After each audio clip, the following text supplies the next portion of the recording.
Waalaikumsalam warahmatullahi wabarakatuh. أعوذ بالله من الشيطان الرجيم بسم الله الرحمن الرحيم الحمد لله الذي اصطفى بالكمالات والصلاة والسلام على سيدنا محمد الذي أيد بالمعجزات وعلى آله وصحبه الذين فعلوا الحسنات واجتنبوا المنكرات أما بعد خير jamaah salat subuh masjid At-Taqwa Allah mati uga dipun seneng kajian qol untuk niat Syekh Muhammad Nawawi bin Umar yang dipun desain kitab Syu'abul Iman Syekh Zainuddin bin Ali bin Ahmad salihipun Fatihah sematan alif hadap kitab Mustaqim Mustaqim على نبينا وعلى آله وصحبه وسلم رسول الله صلى الله عليه وسلم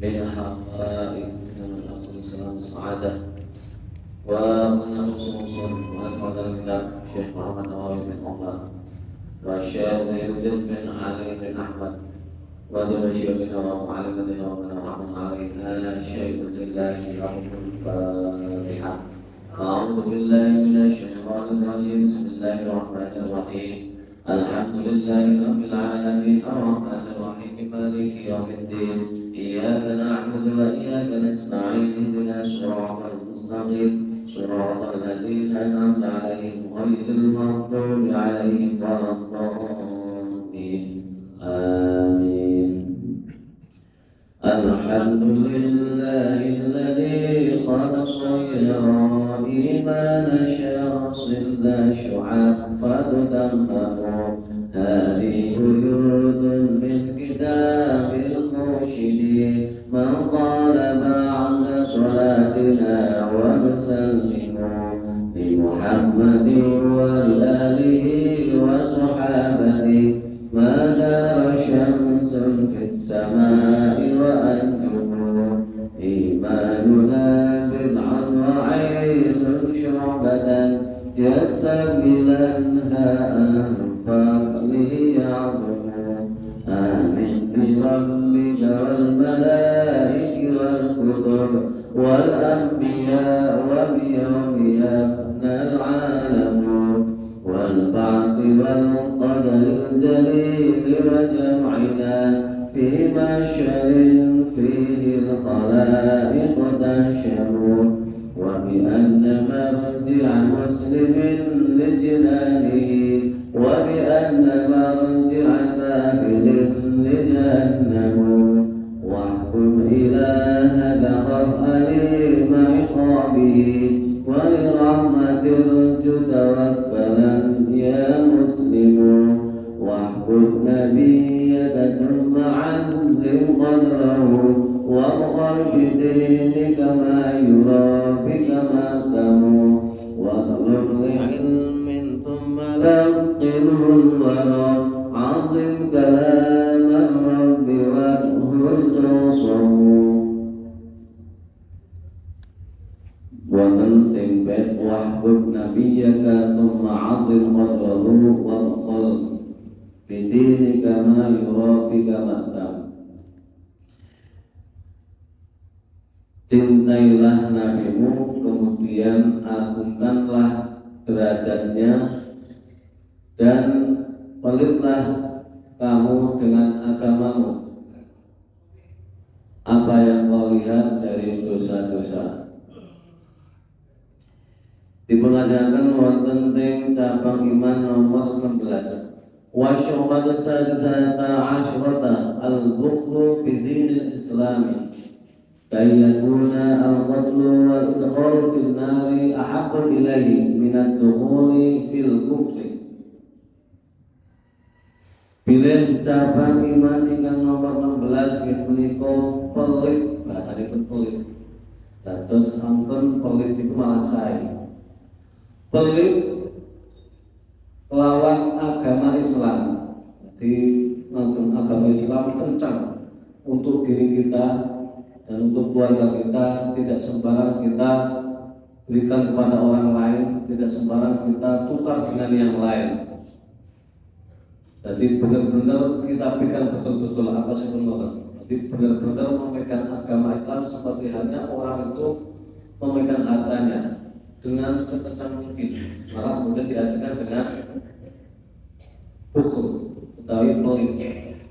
Pelit kalau hartanya artinya dia susah untuk mengeluarkan hartanya. Pelit dengan agamanya artinya dia susah untuk mengeluarkan agamanya.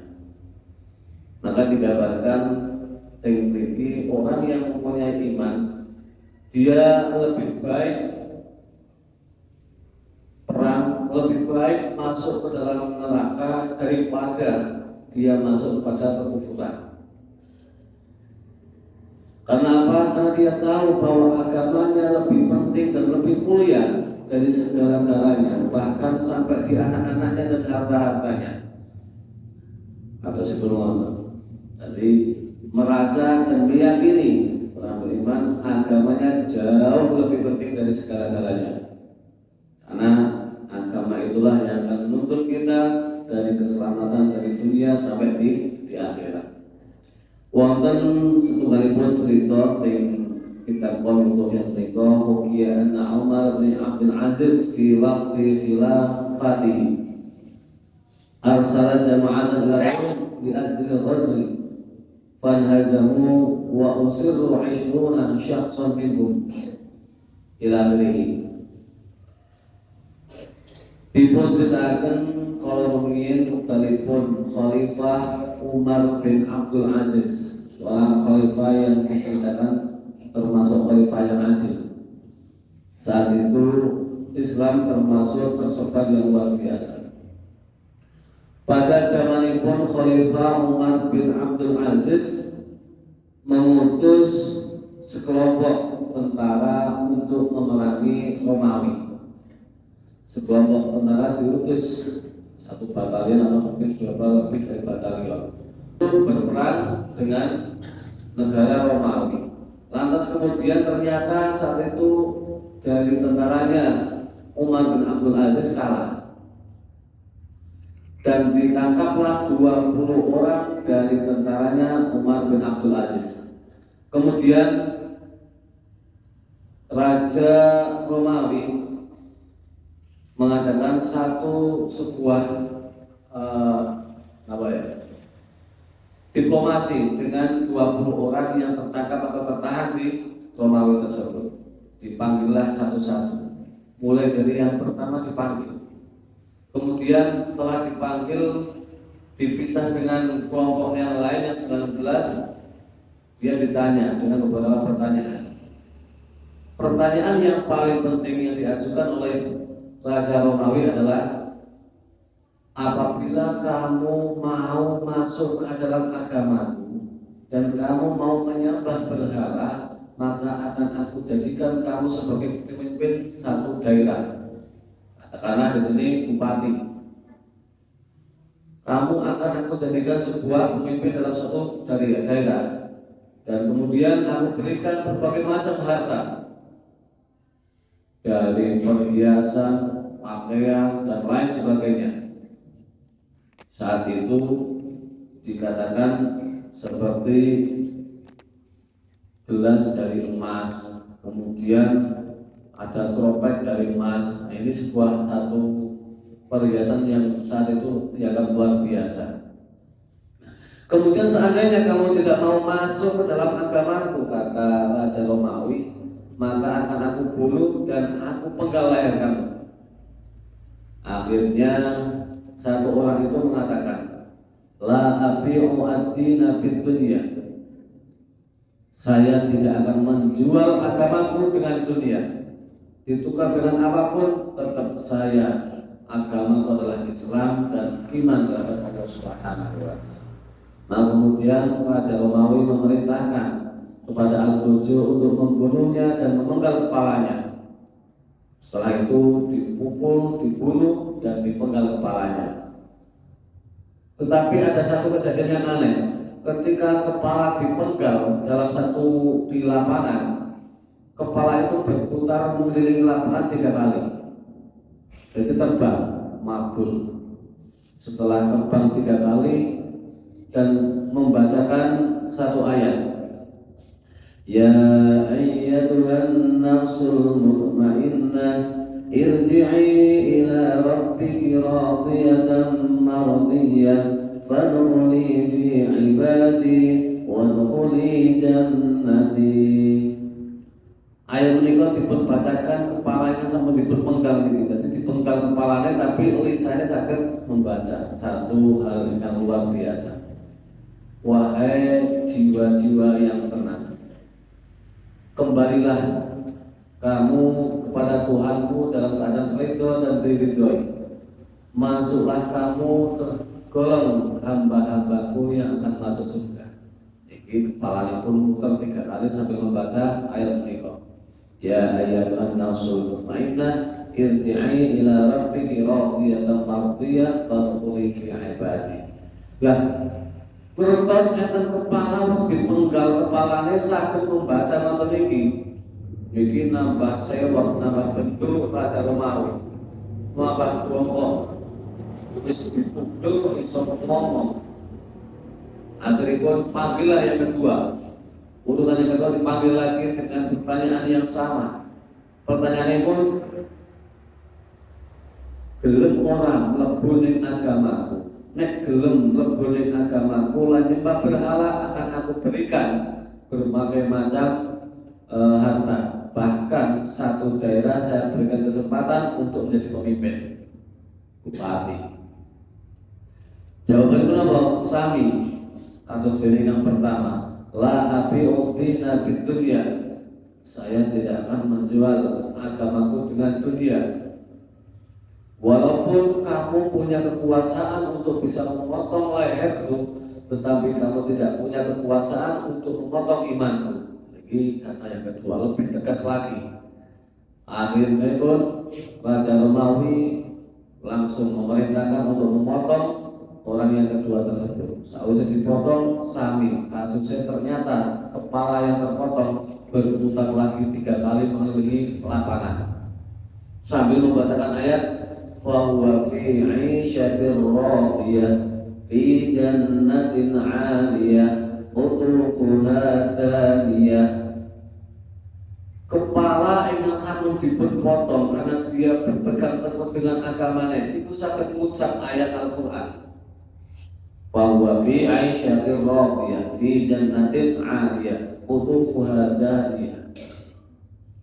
Maka kemudian Raja Romawi malah lebih bendul lagi, lebih marah lagi, marahnya luar biasa. Kenapa? Yang pertama kok dengan kedua kasusnya sama. Mereka tidak mau menjual agamanya dan kepala sendiri dipotong bisa mengucapkan satu kalimat atau beberapa kalimat dari Al-Qur'an. Akhirnya pun masih penasaran, ambil yang ketiga aja. Yang ketiga bodoh enggak sami boten alias yang pertama dan kedua. Maka diberikan pertanyaan yang sama, diajukan permintaan yang sama. Kalau kamu masuk ke dalam agamaku dan menyembah berhala, maka akan aku berikan kamu ketua satu daerah, akan aku berikan berbagai macam harta dan lain sebagainya. Nah kemudian yang ketiga ini berpikir lain. Boten sami kali yang pertama dan kedua. Nggih kula purun agamane kula lepas kula ganti melu jenengan. Nah, akhiripun Raja Romawi rada mesem. Lah beda iki. Berarti ini termasuk sing nurut. Kemudian Raja Romawi mengatakan, wahai wonten bahasa patih. Patih itu berarti di bawah pun raja. Patih iki sing nomor 3 beda. Gelem mlebu agama dhewe. Wis ayo kek anu pemimpin kek ora harta. Maka sang patih mengatakan, mohon maaf sang raja, saya mau mengajukan satu permintaan. Apa itu? Engkau belum mencoba sebagai sejauh mana kesetiaan orang tersebut. Apa dia benar-benar setia atau tidak? Jangan-jangan ini buat tipuan. Maka akhirnya sang raja bersetuju. Bolehlah kalau itu silakan diuji untuk kesetiaannya. Akhirnya sang patih menguji yang ketiga ini. Wahai orang yang telah mau menjual agamamu, wahai orang yang telah mengeluarkan agamanya dan masuk ke dalam agama saya, kami. Seandainya memang kamu benar-benar loyal dan kamu benar-benar patuh terhadap pemerintah Romawi, coba teman kamu ambil dan bunuhlah mereka. Nah, perintah ini langsung seketika dia lakukan. Ambil temannya, setelah teman diambil terus dimatikan, dibunuh. Katanya itu teman saya bunuh. Maka rasa Perdana Menteri secara naluri, secara nalar akal ini tidak masuk akal. Kenapa? Orang yang telah berjuang bersama-sama dalam satu kehidupan yang diawali bersama, dia berani membunuh temannya sendiri. Bagaimana nanti kalau dia dipasrai dalam memimpin satu negara, kemudian dia berkhianat? Kalau koncone PBB wani mata ini, meneh buatan kali koncone. Maka dia langsung mengajukan pada raja. Mohon maaf raja, ini orang yang ketiga tidak bisa dipegang ucapannya. Terbukti dengan temannya sendiri berani membunuh. Akhirnya raja kalau gitu bunuh lagi. Akhirnya sing ketiga dibunuh lagi. Tetapi dia sudah mati dalam keadaan melepaskan agama Islam. Maka kemudian dipotong lehernya dan kejadian sama berputar 3 kali mengelilingi lapangan, tetapi dengan mengucapkan ayat Al-Quran yang berbeda. Amman haqqa alaihi kalimatul adab anta tunqidu man finnar. Jelas ayatnya, ayat yang menunjukkan masuk neraka. Dan yang ketiga ini divonis nanti tetap masuk neraka. Nauzubillah min dzalik. Maka kemudian itu yang pertama, yang beberapa cabang iman yang saat itu penting mati dalam kondisi masuk Islam, mati dalam kondisi membawa iman. Maka ketika meninggal dalam kondisi iman, dia nantinya tetap akan masuk surga, walaupun diawali dengan masuk neraka terlebih dahulu. Setunggal cabang mulia. Watlub li'ilmin thumma laqihul wara'atin kalam rabbi wal hurnuqsom. Carilah ilmu, kemudian sebarkanlah ilmu dan agungkanlah kalam Allah Subhanahu wa ta'ala. Wa syu'batus sabi'ata asyrata thalabul ilmi. Cabang iman ingkang nomor 17. Tiang ingkang iman nglampahi cabang iman ingkang nomor 17. Napa niku pinipun nggih menika thalabul ilmi, pados ilmu, mencari ilmu itu bagian dari cabang iman. Bahkan ada satu ulama itu berpendapat salah satu dosa besar manusia setelah dosa-dosa besar yang lainnya adalah mereka yang tidak mau mencari ilmu. Salah satu dosa besar manusia setelah dosa besar yang lainnya yaitu tidak mau mencari ilmu. Sehingga disampaikan nanti kita mendengar beberapa hadis terkait pentingipun patos ilmu, terkait keunggulan orang yang berilmu. Dimulai saking Abdullah bin Mas'ud, pilihan Nabi Muhammad sallallahu alaihi wasallam nanti ketika man ta'allama baban minal ilmi yantafi'u bihi fi akhiratihi wa dunyahu kana khairan lahu min umri dunya 7,000 sanatan siyama nahariha wa qiyama layaliha maqulan khairan mardudin. Wonten ing hadis yang pertama kan Nabi ngendika barang siapa yang mencari ilmu satu bab, barang siapa yang mempelajari ilmu satu bab yang bermanfaat akhiratnya dan dunianya, maka belajar ilmu satu bab yang bermanfaat akhirat dan dunianya itu jauh lebih baik ketimbang umur dunia sebanyak 7.000 tahun. 7.000 tahun, di mana dalam 7.000 tahun siangnya digunakan untuk berpuasa, berpuasa, malamnya digunakan untuk ibadah. Dan 7.000 tahun itu ibadahnya diterima tanpa tertolak satu apapun. Dan ini saking pentingnya pun patut ilmu. Itu jauh lebih baik mempelajari ilmu satu bab. Kemudian hadis yang menurut kali Sami Mu'adz bin Jabal.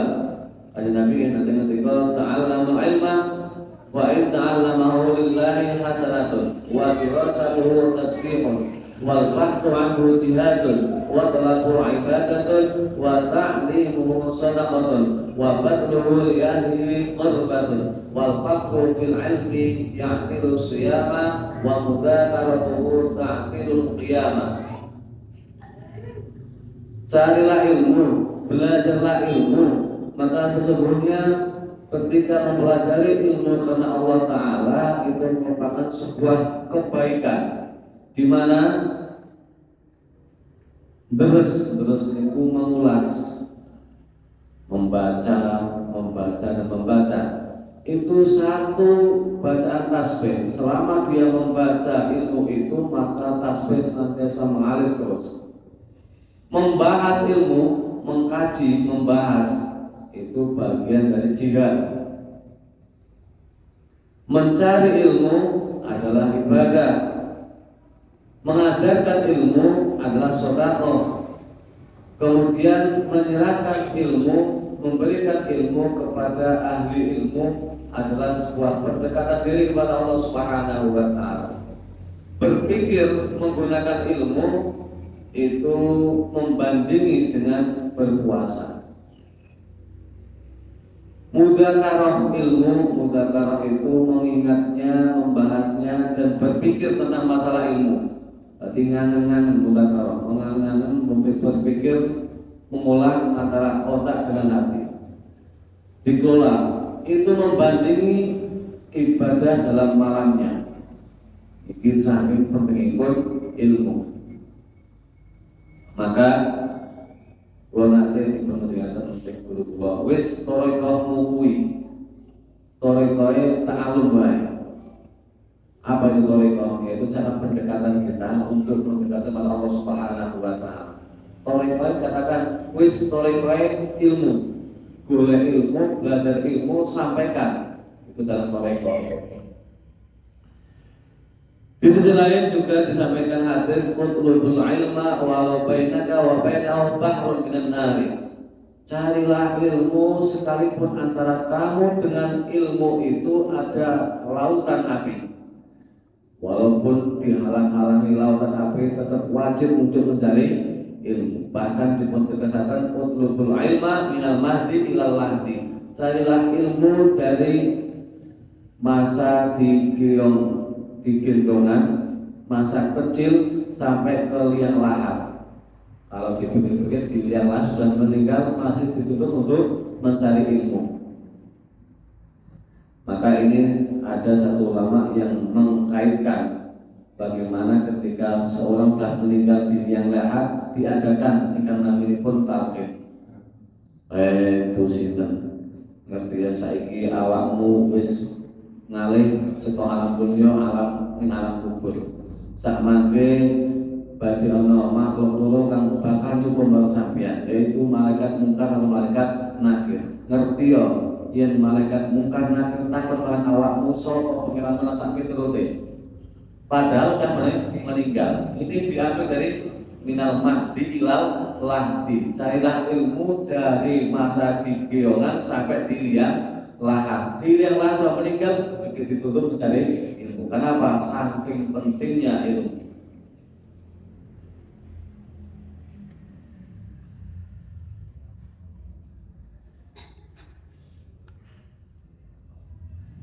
Wa qala ba'du salafi al-ulumu arba'atun al-fiqhu lil adyani wa tibu lil abdani wa nujumu lil azmani wa nahwu lil lisani. Sebagian ulama salaf berpendapat bahwa ilmu itu terbagi menjadi 4. 1. Ilmu fikih terkait dengan urusan masalah agama. Sehingga fikih itu wonten fiqhul ibadah, wonten fiqhul muamalah, wonten fiqhul waritah, wonten fiqhul munakah, wonten fiqhul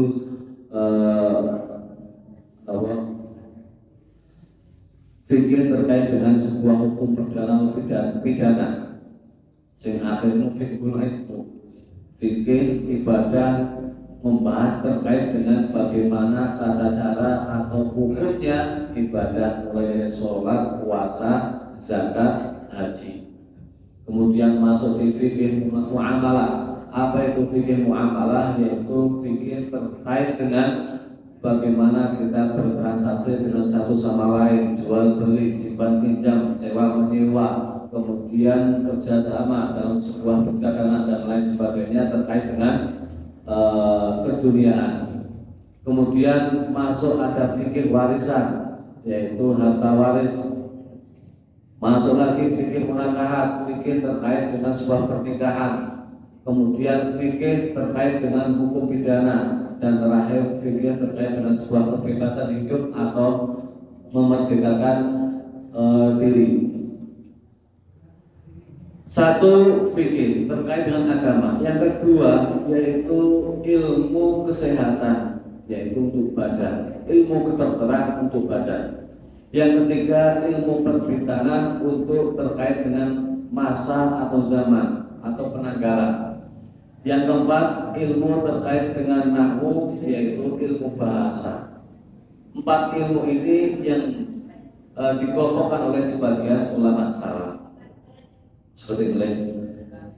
Anna tahsil al-ilmi ala naw'ani kasbiyun wa sima'iyun. Fal kasbiyun wal ilmu al-hasulu bimudawamat ad-darsi wal qira'ati ala ustadi. Wa sima'i wa ta'alamu bisima'i fi umuri dini wa dunia.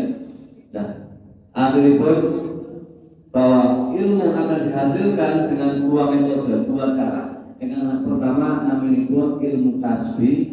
Nomor kapitalis namunipun ilmu simai. Kasbi niku ilmu yang dihasilkan dengan cara berusaha memaksimalkan pikiran otaknya dan dilangsungkannya untuk mengistiqomahkan terus membaca, mengulas dan membahas, membaca, mengulas dan mempelajari, memusyawarahkan dan lain sebagainya. Dan dia juga mengajukan untuk diajukan membaca di hadapan ustadznya.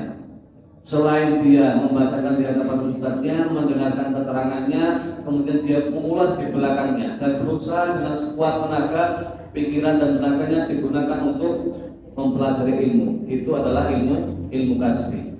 Yang kedua adalah ilmu simai, di mana seperti hal ini datang dari tempat pengajian, mendengarkan dan apa yang disampaikan kita terima. Setelah itu yang mungkin teringat, mungkin tidak teringat. Ini namanya simai. Nah, dengan yang simai ini ternyata ada satu persyaratan. Metode simai akan berhasil ketika dia menghormati gurunya, ketika dia mencintai gurunya, dan dia bersama dengan gurunya. Tetapi ketika simai ini, metode simai ini penting orang senang, ning lungoke, yakin tidak akan mungkin dia dapatkan ilmunya. Kita belajar dengan seorang guru, ning belajar ilmu lungoke itu, kemudian yang hati batin, gurunya gede apa baik. Nah, yang seperti ini yakin tidak akan berhasil. Kemudian sudah lepas. Maka akan belajar ketika yang pertama cintai gurunya, bersamaan dengan gurunya, duduk bersama dengan gurunya, minta keterangan dengan gurunya, minta penjelasan dengan gurunya. Maka perlu sekali orang yang belajar ilmu dia niat, satu, mencari Allah Subhanahu wa Ta'ala dan akhiratnya. Yang kedua, mudah-mudahan dihilangkan kebodohannya dari dirinya dan seluruh kebodohan-kebodohan yang ada. Yang ketiga, niat mudah-mudahan syiar agama Islam, tetapnya agama Islam, sehingga dengan niat ini bisa bersyukur atas nikmat Allah berupa akal dan kesehatan badan. Mudah-mudahan kita semua senantiasa diberikan oleh Allah sehat badan, umur panjang, umur yang barokah. Allahumma amin. Rabbi rawa'na bi barakatihi wa minal husna hurmatihi wa amitna fi tariqatihi wa mu'afatihi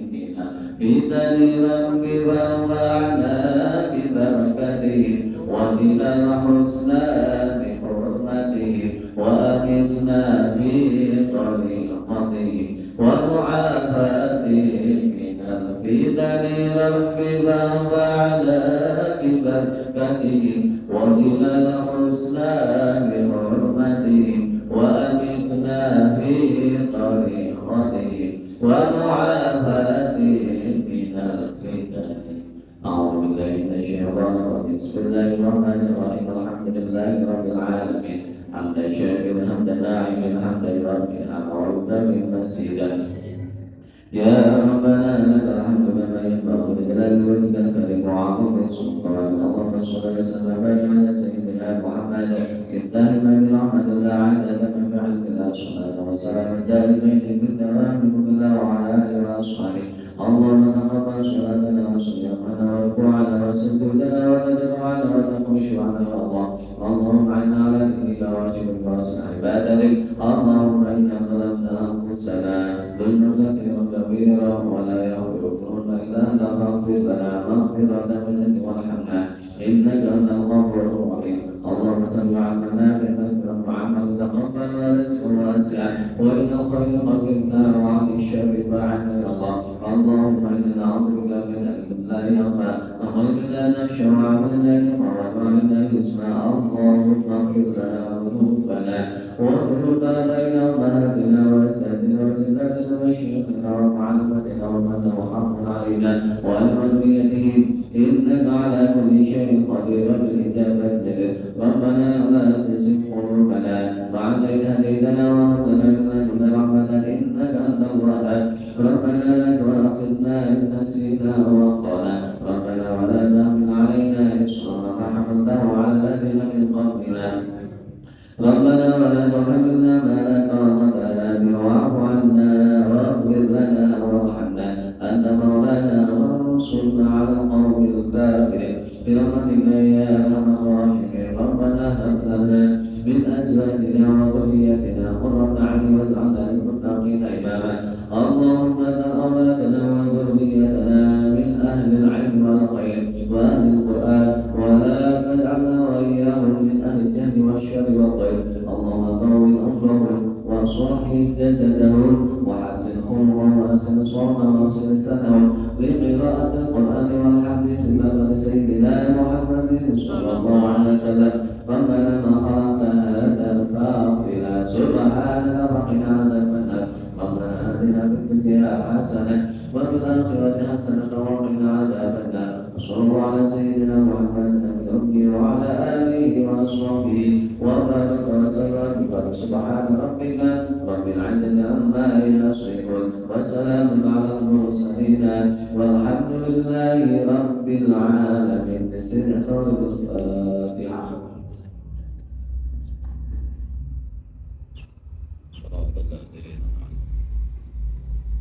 والله المستعان على طريقتنا. اللهم اغفر لنا. والسلام عليكم ورحمة الله.